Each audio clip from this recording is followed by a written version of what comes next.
ඇත වැඩේ වුණේ ඔක්කොම සෙට් කරලා ඉවරලා අන්තිමට මේ කොයිල් එක සවුත් වෙලා මේ කොයිල් එක සපෝට් කරන්නේ අන්තිමට මගේ තිබ්බ මේ පරණ කොයිල් එක දාලා තමයි ස්ටාර්ට් කරලා ගෙනාවේ. ඒ කියන්නේ අපි හිතුවට මේක අලුතෙන් දෙන්න කියලා. අලුතෙන් දැම්මට වැඩක් වුණේ නැහැ. කොයිල් එකේ තමයි ප්‍රශ්නේ තිබිලා තියෙන්නේ. ඊට පස්සේ මගේ මේ තිබ්බ පරණ ඉලෙක්ට්‍රික් කොයිල් එක. ඉලෙක්ට්‍රික් කොයිල් එක දාලා තමයි වාහනේ අරගෙන ආවේ ආයි. මොකද පාර මැද්දේ නැවතුණා මේක.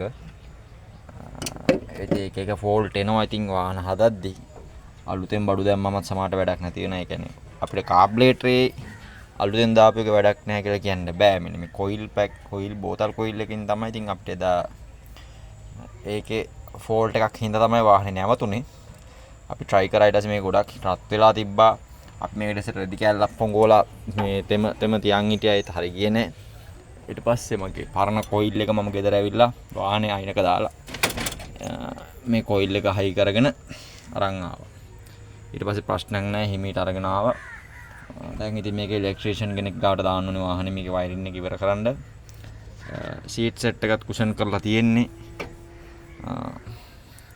ඒකේ පිටිපස්සේ සීට් සෙට් එක ගෙනාවා. ඩ්‍රයිවිං සීට් එක යන්නේ සීට් එක අද හම්බෙනවා. එතකොට මේක වයරින් එක කරලා සීට් සෙට් එක දාලා අතුල පොඩ්ඩක් කරතව කාපට් වගේ දාන්න දින මෙතනට සේව් ගෙඩියක් ගහනවා.